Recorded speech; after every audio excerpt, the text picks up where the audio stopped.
లీనమైతే ధ్యానం. ఓకే, అంటే ఈ శరీరాన్ని క్లీన్ చేసుకునేదానికి నీళ్ళతో మునగాలి. అదే నీళ్ళతో మునగాలంటే స్నానం చేయాలి. అదే మీ మనసుని క్లీన్ చేసుకోవాలంటే ధ్యానం చేయాలి. ఒక మనిషి అంటే బాడీ, బ్రెయిన్, అవునా? అంతేనండి. మనసు, శరీరం. శరీరం క్లీన్ చేసుకోవాలంటే స్నానం చేయాలి. మనసును క్లీన్ చేసుకోవాలంటే ఏం చేయాలి? ధ్యానం చేయాలి. అంటే నీలో నువ్వు అంటే 10 నిమిషాలు ఏం ఆలోచనలు పట్టుకొస్తూ ఉంటాయి. నేను ఒకటే చెప్తాను సార్, ఆలోచనలు వస్తాయంటారు. ఇప్పుడు మనం వెహికల్లో ఒక ఊరికి వెళ్తున్నాం, రోడ్లో అన్ని వెహికల్స్ వస్తుంటాయి కదా. నాకు ఒక్క వెహికల్ కూడా ఎదురు రాకుండా ఉంటే నేను వెళ్తానంటే మన ప్రయాణం జరుగుతుందే. అదేవిధంగా ఆలోచనలు వస్తూ ఉంటాయి, అవి రావాలండి. అంటే రోడ్లో వెహికల్స్ పోతూ ఉంటాయి. నువ్వు గాలి పీల్చుకుంటూ వదలాలి, నీ ధ్యాస దీని మీద ఉండాలి. పీల్చుకున్నా వదులుతున్నా రానిలేదు. అంతేనా సార్? కుదరతుందా మనం ఒక్కరే పోవాలంటే వెహికల్ రోడ్డు మీద? కుదరదు. అదేవిధంగా ఈ బ్రెయిన్లో ఆలోచనలు లేకుండా ధ్యానం చేసేది కుదరదు. నువ్వు నీ పాటికి వస్తుంటాయి, నువ్వు తప్పించుకొని బాగుంటాయి. వెహికల్స్ వస్తే సైడ్ తీసుకొని పోతా ఉంటావు. ఆ విధంగా ధ్యానం చేయాలి. ఓకేనండి? ఇది ఇంపార్టెంట్ అండి. ఇది ఏ లేదు, కనీసం ఒక 10 మినిట్స్, ఎంత అండి? 10 నిమిషాలు మీ మానసికంగా మీరు పాజిటివ్గా ఉండడానికి, మనసు ఆరోగ్యంగా ఉండడానికి 10 నిమిషాలు కేటాయించండి. ఏంటి? 10 నిమిషాలు. తర్వాత ఎక్సర్సైజ్ అంటే ఈ శరీరము కదిలేదానికి తయారు చేయబడింది. ఏంటి? ఒక దగ్గర నిశ్చలంగా ఉండేదాన్ని తయారు చేయాలి. ఈ బాడీ కదలికలతో ఉండాలి. ఎప్పుడు దీనికి ఒక చలనం ఉండాలి. ఓకేనా? అందుకని ఏం చేయాలి సార్ ఎక్సర్సైజ్ అంటే? వాకింగ్. ఏంటి? వాకింగ్ అనేది దేవుడు ఇచ్చినటువంటి న్యాచురల్ వర్కౌట్. ప్రపంచంలో వాకింగ్కి మించినటువంటి ఎక్సర్సైజ్ ఎవరు కనుక్కోలేరు. ఈ భూమిలో ఉండేటువంటి ప్రతి జంతువు వాకే చేస్తుంది. అవునా? జిమ్ములకి వెళ్తాయా? చిలుక ఏమైనా కేవలం నడుస్తూ ఉంటాయి. వాకింగ్ అంటే వాకింగ్ చేస్తే చాలు, నార్మల్ వాకింగ్ చాలు.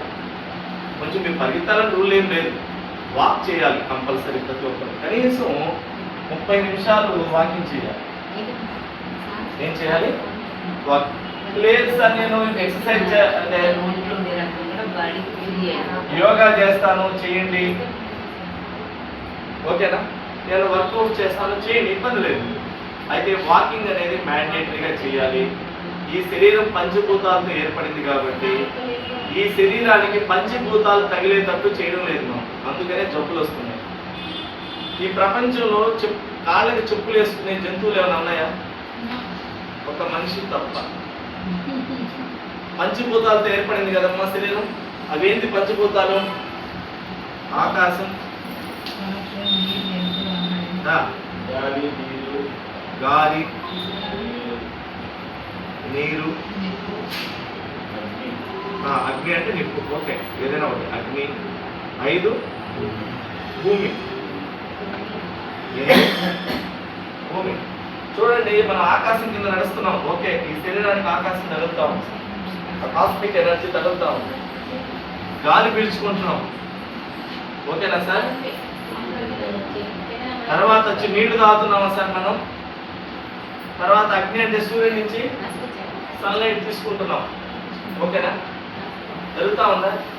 అయితే భూమి మీద నడుస్తున్నాం కాబట్టి భూమి మీద మనం సిమెంట్ వేసేసి, టైల్స్ వేసేసి, మార్బుల్స్ వేసేసి ఇవన్నీ వేయడం వల్లే మనకి మోకాళ్ళ నొప్పులు వస్తున్నాయి, అన్ని ప్రమాదాలు.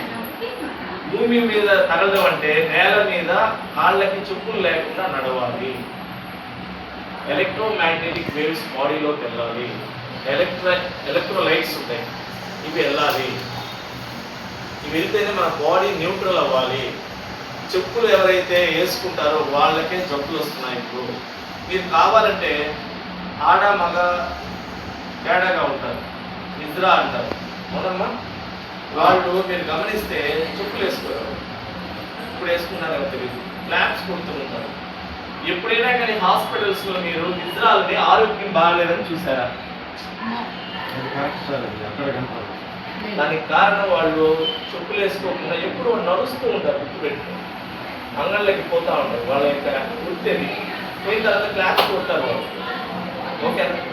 అంటే మనం ఉన్నాం ఇక్కడ, 2 చేతులు ఉన్నాయి, 2 కాళ్ళు ఉన్నాయి. మన అరిచేతులు అరికాళ్ళు చూడండి, స్కిన్ డిఫరెంట్గా ఉంటుంది. ఎక్కడైనా కానీ స్టిచ్చింగ్ వేయచ్చు, కానీ అరిచేతులకి అరిపాదాలకి స్టిచ్చింగ్ పడదు. ఎందుకంటే మన బాడీలో ఉండేటువంటి టోటల్ నర్వ్స్ ఇక్కడ సగం ఉంటే, ఇక్కడ సగం ఉంటాయి. నర్వ్ అంటే ఏంటి? ఒక లైన్ లాంటిదేనా సార్? ఏమ్మా, నర్వ్ అంటే ఒక లైన్ లాంటిదేనా? ఒక దారం లాంటిదా? దారానికి ఎన్ని ఉంటాయి చివర్లు? 2 చివర్లు ఉంటాయా? ఒక స్టార్టింగ్ ఉంటే ఒక ఎండింగ్ ఉండాలి. ఇక్కడ సగం నరాలకి స్టార్టింగ్ ప్లేస్ ఇదైతే ఎండింగ్ ప్లేస్ లెఫ్ట్ అరిపాదం ఎక్స్ మోడల్లో ఉంటుంది అన్నమాట. అంటే ఈ అరిచేతిలో ఉండేటువంటి సగం నరాలు, ఈ రైట్ లెగ్లో ఉండేటువంటి సగం నరాలు ఇది ఒక లైన్, ఎన్ని సగం ఉంటాయి, ఇక్కడ ఎన్ని సగం ఉంటాయి. అందుకనే వాళ్ళు క్లాప్స్ కొడతారు, పాదాలకి చెప్పులు లేకుండా నడుస్తారు. అందుకనే వాళ్ళకి ఆరోగ్య సమస్యలు జీవితంలో రావు. మీరు హాస్పిటల్లో చూడరు, వాళ్ళకి కావాలని చూసుకుంటారు, ఉండరు, రావు వాళ్ళకి, చెప్పులు రావు వాళ్ళకి. అంటే ఇమ్యూనిటీ పవర్ అంత బాగా వస్తుంది. ఎందుకంటే పంచభూతాల్లో మనకి భూమి తగలడం లేదు, మట్టి తగలకూడదు, కాళ్ళకి మట్టి తగలకూడదు అనేది అంతా ఏం చేస్తున్నాం, చెప్పులు వేసేసుకుంటాం, షూ వేసేసుకుంటాం. మన పాదం చూడండి, పుట్టినటువంటి పిల్లవాళ్ళ పాదము ఇలా ఉంటుంది. ఇప్పుడు